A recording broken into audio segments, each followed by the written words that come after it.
Welcome to the Operation Game Night podcast, back and better than ever. Today, we are talking Plunder, A Pirate's Life, board game from 2020, designed by KC Schrippel and published by Lost Boy Entertainment. I'm your host, Travis Smith, and joining me, as always, is my co-host, Clayton Gable. How are you, Clay? I'm doing good. I am excited to hear your take on Plunder, A Pirate's Life. I played this quite a couple years ago, and I had mixed opinions about it. So I'm eager to get refreshed on the rules and kind of, see what your take was. Pirate-themed games have a special place in the hearts of OGN. Some of our favorites, Dead Reckoning, Ahoy. I mean, they go deep around here. Skull King. If it's got a pirate theme, it's probably going to get played by Operation Game Night. So, let's hear about it, man. Yeah. So before we kick off, I do want to take just a brief moment and thank everybody that has been listening to the show, enjoying the show, watching on YouTube. But if you are listening or watching right now, I encourage you to share the show with others.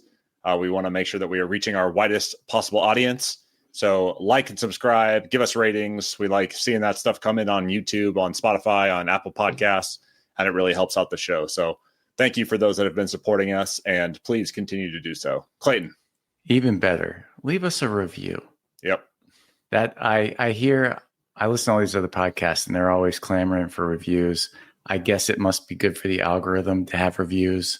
So whether it's positive or negative, I would prefer it be positive, but I am open to constructive feedback. Leave that review out there wherever you can, and we will look at it, and we might even give you a shout out on the show. Oh, we should definitely do that. Yeah. We'll, if you leave us a review or hit us up on Instagram and let us know whether you're liking the show or not, what we can improve, we're going to shout you out either way, because we love feedback. We love to make this show better. So just don't be mean. Don't be mean. Don't spread hate on the internet. Pretty sensitive, honestly.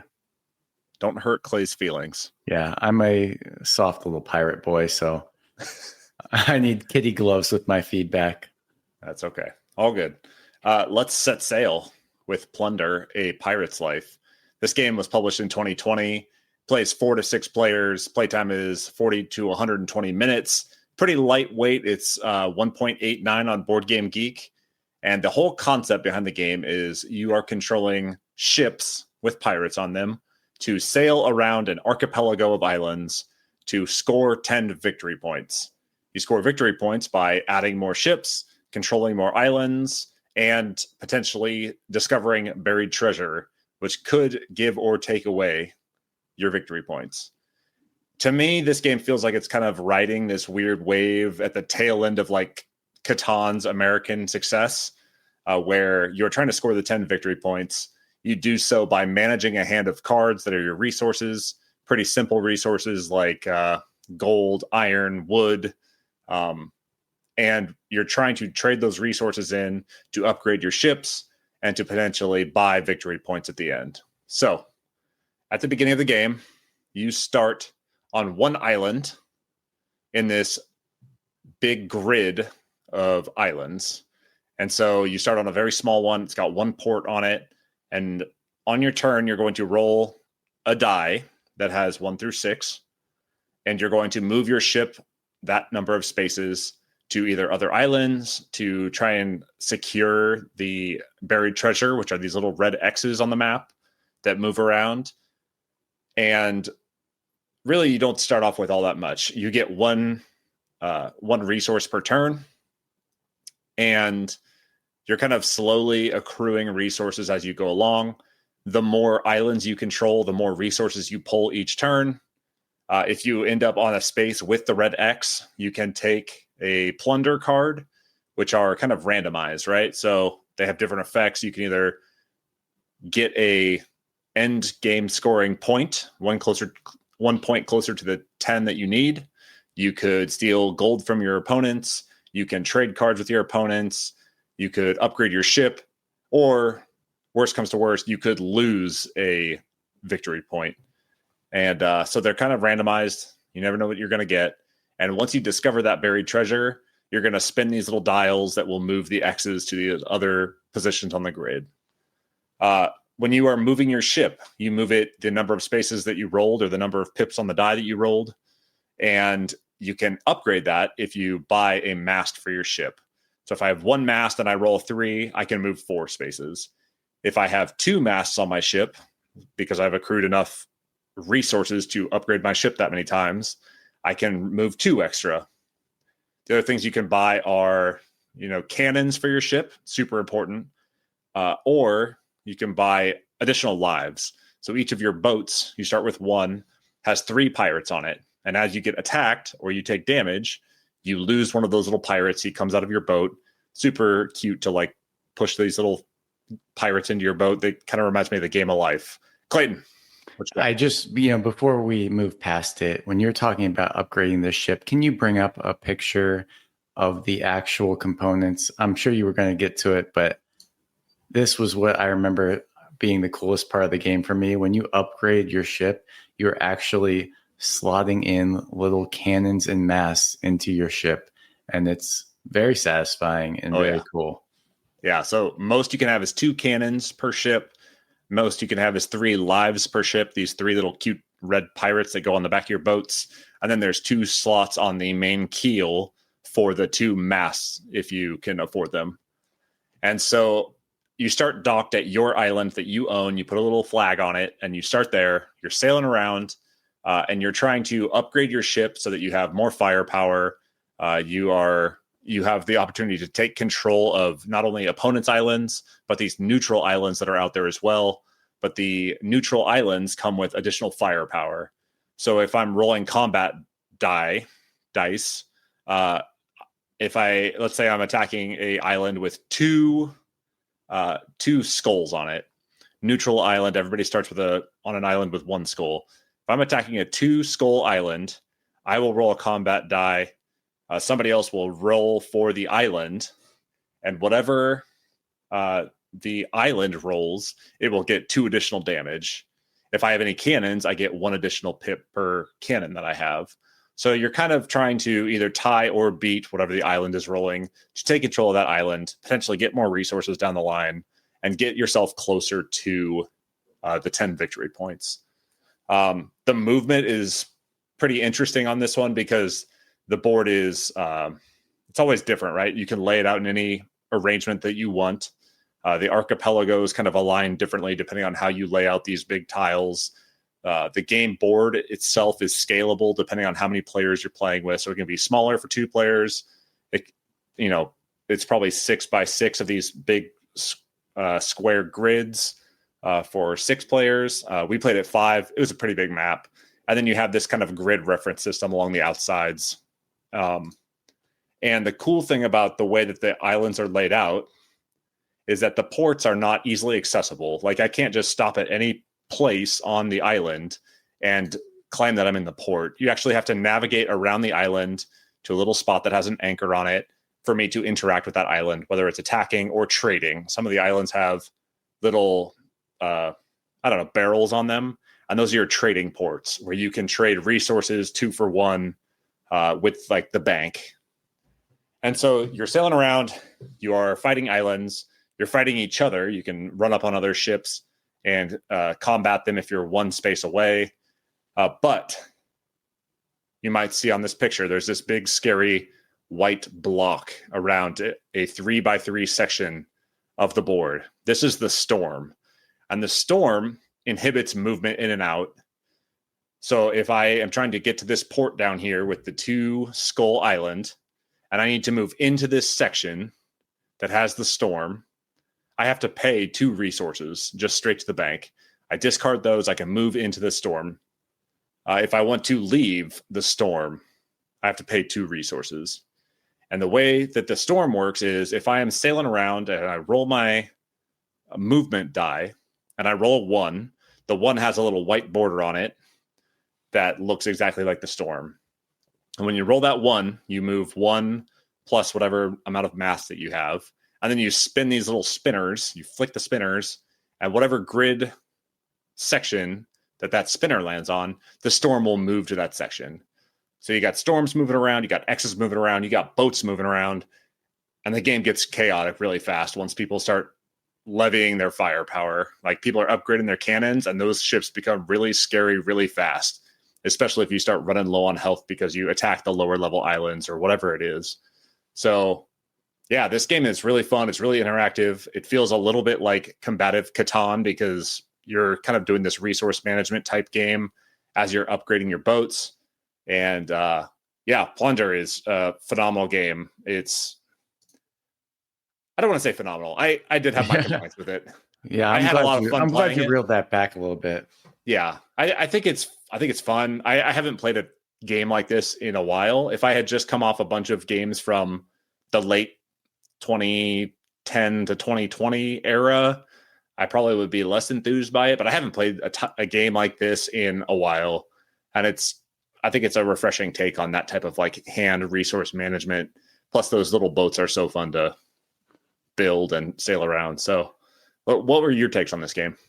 Yeah, I distinctly remember at first I had never heard of this game, and it was brought over by two people in my game group. Okay. And I was like, how have I not heard of this game?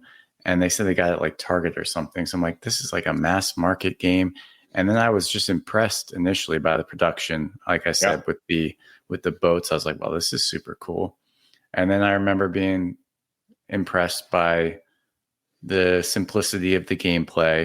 And I was like, okay, this is pretty streamlined, interesting actions. I like what's going on here. And then I very, not quickly, but after about 2 hours of being halfway through the game, I was like, I'm over it. Yeah. I don't know that this warrants greater than 2 hour playtime ever.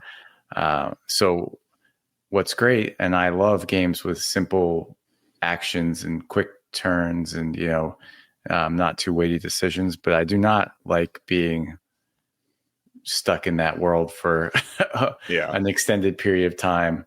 And it just felt like, the turns came around sparingly, and then it never felt like I was doing that much on my turn. And then I would wait another, 10 minutes to take another turn, which I made very incremental progress. Yeah.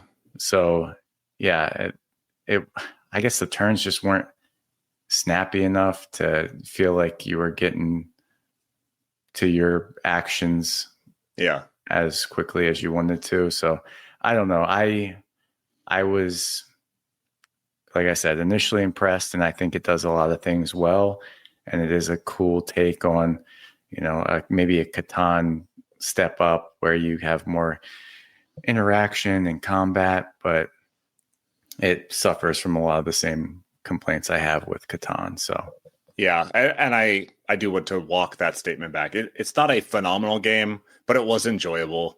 It's fun to upgrade your ships. It's fun to sail around, even if you're not getting into like conflict all the time. You kind of feel like you're sailing through this little archipelago and navigating these waters, and the board layout can create these weird pinch points where like everybody's going for that X in the middle of the board and have to navigate around these different points to get there.